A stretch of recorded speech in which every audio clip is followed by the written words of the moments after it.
Buenos días, en esta ocasión vamos a explicar un poco de las máquinas de estado. Somos alumnos de la Universidad de La Salle Bajío y esta clase es síntesis de circuitos lógicos. Nuestro equipo está conformado por Dana Paula Gómez, Elian de Jesús Brizuela, Mauricio Malo García y su servidor Ángel Rodríguez Zavala.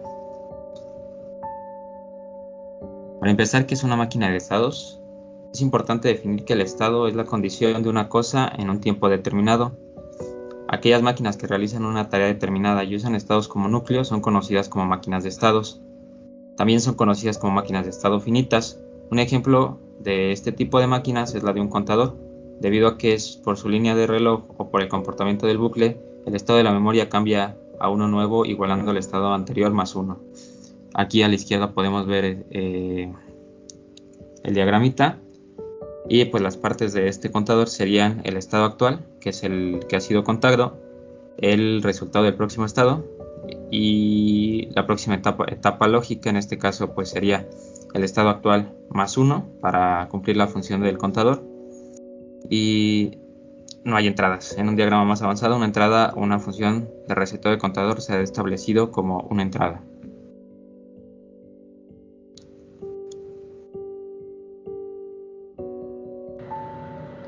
Las máquinas de estado finitas o Finite State Machine, por sus siglas FMS, es una abstracción computacional que describe el comportamiento de un sistema reactivo mediante un número determinado de estados o un determinado número de transiciones entre estos estados. Esto lo que hace es que generan respuestas a eventos de entrada externos e internos que terminan generando otros eventos de salida. Por ejemplo, estas máquinas de estado finito lo que describen gráficamente mediante los llamados diagramas de estado finitos, también se les conoce como diagramas de transición de estados, y tenemos unas características con el cual los podemos diferenciar, el cual es que no pueden estar más de un estado a la vez.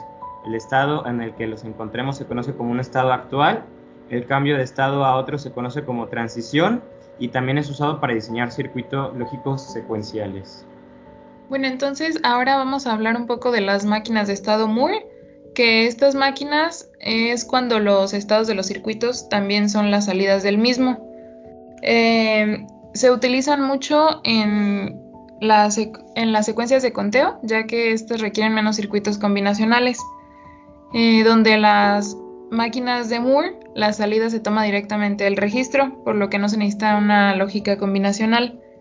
Entonces podemos decir que estas máquinas de estado dependen del estado a comparación de las de Mili, que mi compañero Lean las va a explicar más adelante. Y pues no importa cuál será el estado de la entrada, la salida solo depende del estado actual del contenido dentro del elemento de memoria. Aquí pusimos algunos ejemplos. Por ejemplo, este que es 1, 0, 1, 1. Siempre se empieza por el bit de mayor significancia y únicamente se va a cumplir el proceso, es decir, que va a avanzar, por ejemplo, de la A a la B si está el 1 ahí, que es el que nosotros ocupamos, y del B al C si está el 0 y así sucesivamente. Igual ahí pusimos la tabla de estados y salida. Y aquí está otro ejemplo que es prácticamente lo mismo. Este es el 1100 y de igual forma, solamente si se cumple el número que nosotros requerimos es cuando se va a avanzar en el proceso. Ok, ahora yo les explicaré las máquinas de estado Mili, y en estas se dice que las salidas son en función de las entradas y de los estados presentes, por lo cual se indican un lado de las entradas, separándolas por una diagonal. Esto nos serviría para identificarlos en un esquema. Incluso se pueden presentar señales transitorias no deseadas en la salida, debido a que cualquier cambio en las entradas las afecta. Es como les comentaba mi compañera de cómo se diferencian las Mili y las Moore, en que en estas las entradas sí tienen mucho más peso, y por lo mismo las de Mili son más lentas en su función que las Moore. Prosigo. El estado actual, que ya sea de Q, si llega un valor en la entrada del circuito de lógica combinacional, logra calcular el estado siguiente, y la salida, donde cuando llega un pulso de reloj logra capturar el nuevo estado, pero recalcula otro estado y una nueva salida. Es decir, que en este caso la memoria nos ayuda y los estados presentes para calcular el siguiente estado. Por eso es que, como se comentaba, la combinación de estos dos, del estado anterior como del estado actual, nos determinará la salida. Aquí esto ya en sintetizado se nos dice que la salida está hecha para poder depender de ambos, es decir, el estado actual y la entrada, justo como se los acabo de comentar.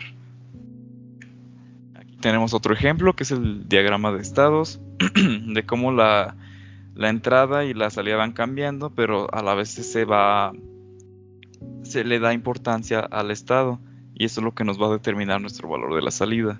Aquí igual tenemos nuestros diagramas de Carnot para que simplificar las ecuaciones y pues nuestras tablas de verdad. Y aquí el diagrama. Igual tenemos otro ejemplo que es un circuito sumador, que es de las funciones con las que utilizamos este tipo de circuitos. Por último, nuestras fuentes de consulta, y sería todo por nuestra presentación.